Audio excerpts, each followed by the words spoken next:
compete with the local religions on equal terms.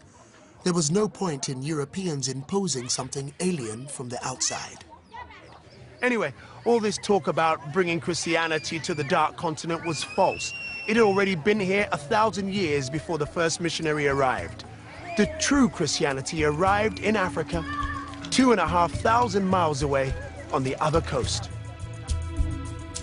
When the European missionaries first came to Africa, they were faced with an uncomfortable truth. It wasn't the Dark Continent they'd imagined. They weren't the first Christians to come here.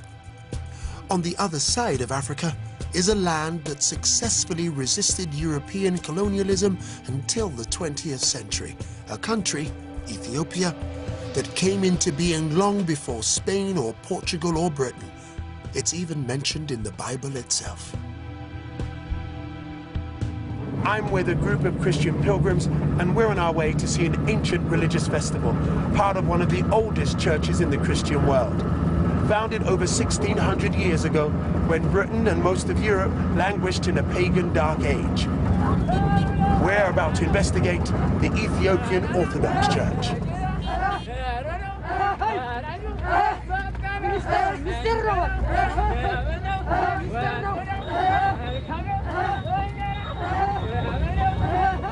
Here at Lalibela, in the Ethiopian highlands, is one of the most extraordinary religious sites in the world.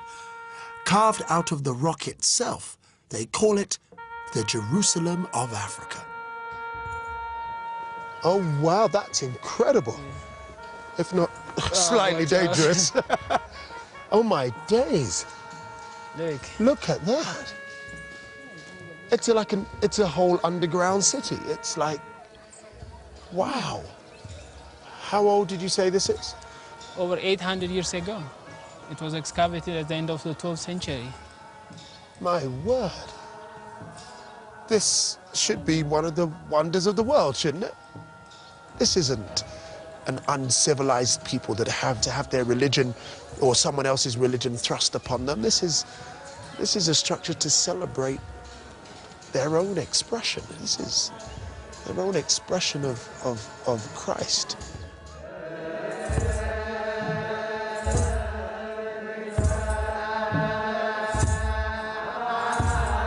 The Ethiopian Orthodox Church was founded when pagan emperors still ruled in Rome.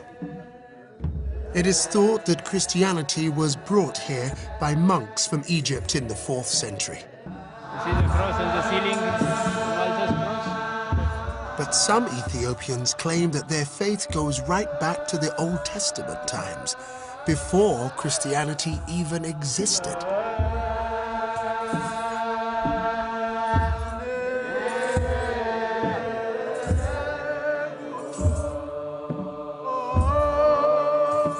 The Ethiopians even have their own ancient manuscript tradition, with perhaps the first ever African alphabet. Ethiopian Christianity is so old that even its Bible is different. When European scholars arrived here in the 17th century, they found books in this Bible that they had not even heard of, perfectly preserved. Yeah. How old is this book?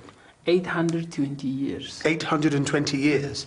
So it was here when this church was built. Oh. It's written in a most wonderful and colorful script, as well as the illustrations. How long did it take to write this Bible? It takes about 8 years. Many aspects of the Ethiopian church are particular to this community. You won't find them in any other Orthodox community across the world. But though it may seem strange to Western eyes, it's a testament to the extreme age of this African church. Today is the Feast of St. Michael, and the ceremonies here demonstrate an extraordinary facet of Ethiopian Christianity, its links with Judaism and the ancient Jewish temple in Jerusalem. At the heart of every Ethiopian church is a sanctuary where the public are never allowed. Inside, protected by the priests, are kept the most sacred objects in the Ethiopian Orthodox faith. A few times every year, they are carried in procession on the heads of these priests, covered with sacred cloths.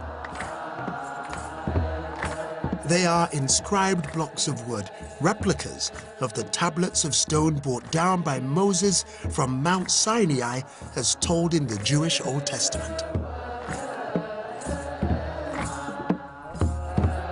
The Ethiopians practice other Jewish customs too, such as circumcision, and even many of the Jewish dietary rules.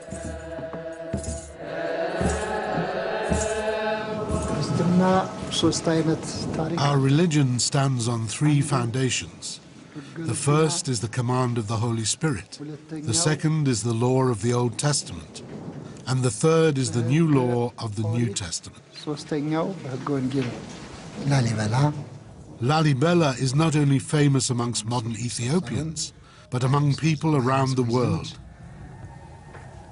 It's the pride of our people. And as you have witnessed it, you'll be able to tell the story better than we can.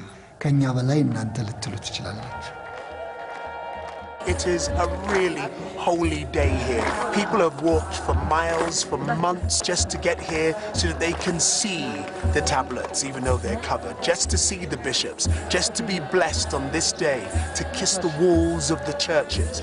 It really is a very significant and moving spiritual day.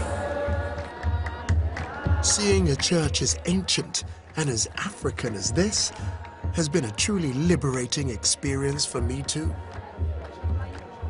When my ancestors were enslaved by the British, they had their freedom, their identity, their religion, their names ripped from them. I was born with the surname Roberts, that of the last slave master to own someone in my family. When I discovered this, I decided to trace my ancestry back to Ghana and reclaimed an ancestral name, Kwame Kweyama.